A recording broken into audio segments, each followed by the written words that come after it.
Hello, my wonderful viewers, and welcome to another episode of Betty Adams OverAnalyzes. Today, I'm going to take an introspective look into the writing and character development that went into the Season 1 episode that hurt me the most. When I first published my review of Season 1, episode Alpha Leader, I'm afraid I might have upset show creator Dan Milano a little bit. He had just started watching my videos, much to my surprise, and this was the very first rather harsh review that I had given of any episode. He expressed some concern in the comments, and we actually had a great discussion about it. You can go take a look at that if you want to. It was a nice conversation. I'll put a card up so you can find your way to it easily enough. To be perfectly frank, the title of the video was deliberately a little clickbaity, at least at first glance. Simply put, I said that I hated the episode, and I expanded on that quite a bit in this video. And while the title was phrased in a deliberately provocative way, it was a completely sincere statement of my reaction. I did in fact have a visceral negative reaction to this episode, to the point that I simply didn't watch it the first time around.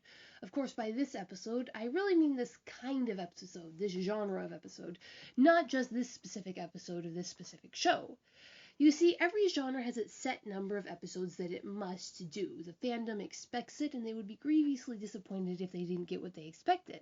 The cast will end up trying and failing to have a relaxing day on the beach in anime. A space-based science fiction show will discover a derelict ship with something dead, or worse, growing on it. And in any well-written show with a hero's coming-of-age story involved, the hero will have one episode where he is utterly humiliated in the name of character growth. That is what this particular episode is. It is the hubris episode. It is the episode where the hero gets too big for his britches and reaches too far and too fast. Then the hero crashes and writhes in shame at the end. The hero makes a mistake and suffers for it. Now, this story arc happens to be, if not older than dirt, at least as old as quite a bit of dirt. The one for the Greek legend of Hercules involved him in his 10 famous labors and a few extra. Hercules got too big for his britches, and sources vary, it might have been an unjust punishment from his deific father, but Hercules did something horrible and had to suffer for it. There's a chapter in the legend of the Japanese sword Grasscutter all about this, where the hero fails to take a simple action that comes back to bite him later in the story. There are several stories in the 1001 Arabian Nights that fit this bill. Like I said, it is an old story. It is a necessary story. It is a very real story, something that reaches out of the fiction and touches onto something real that exists in every human. Them each and every one, from the Hercules to modern day. Now, I don't mind the necessary personal world building that makes us connect with and care about the character. I love the results, the added depth that the suffering and growth add to both the character and show. That is what makes the character seem real. That is what makes a show enjoyable. And that's what makes the show stand the test of time. In general, I will force myself to watch this type of episode for much the same reason that I eat pickles and tuna salad. I don't like the flavor, but it is necessary to the experience as a whole. However, I have a rule of thumb that serves me very well. The better the writing is, the more this episode is going to hurt. The more my own empathy with the character's humiliation is going to make me cringe. And the kind of subsidiary concept below that is the more I relate with the character, the more the episode is going to hurt. And Glitch Text has excellent writing.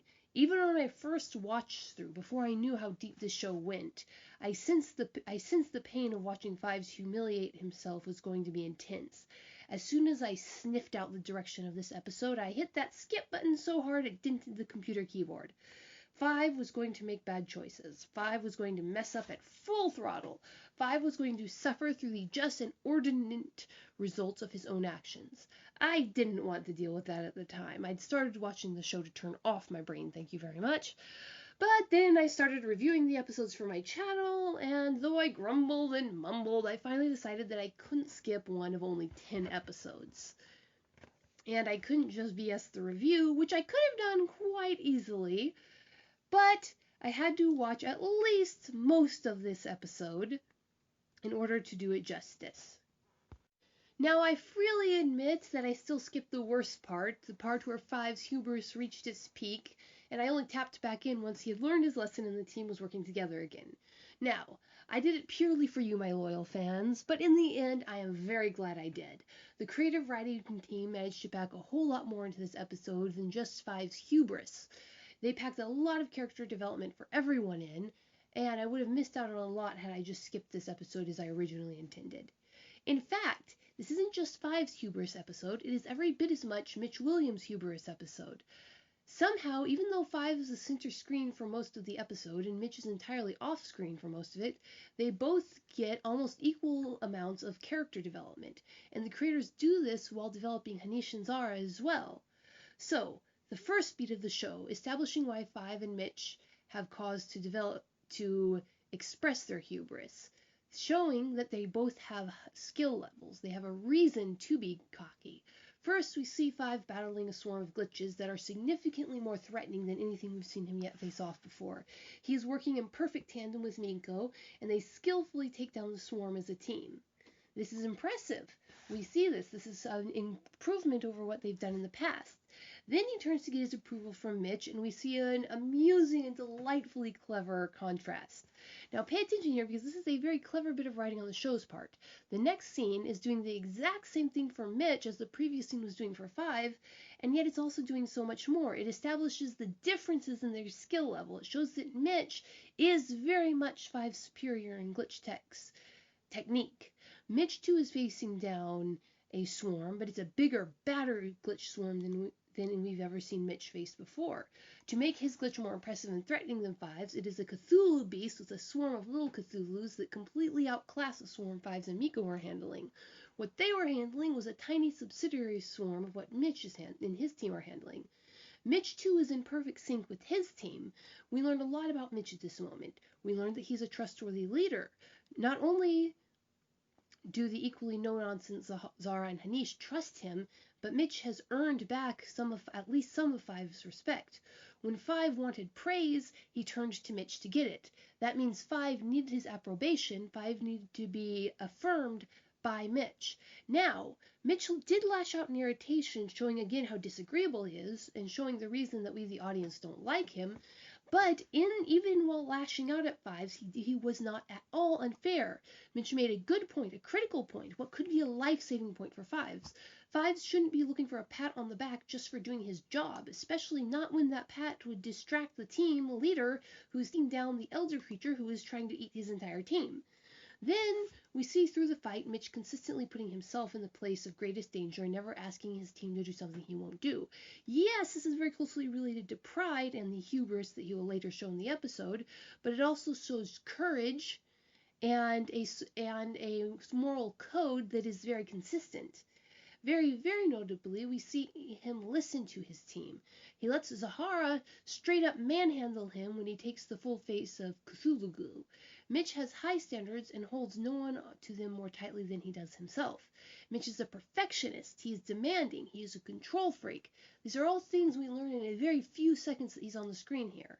So, after establishing the confidence of both Mitch and Fives and their competence, the show then showcases a bit of their budding relationship.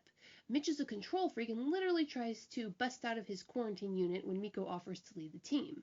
Mitch does not trust Me-K.O to lead the team. He understands her too well, and he knows that that's not her skill set.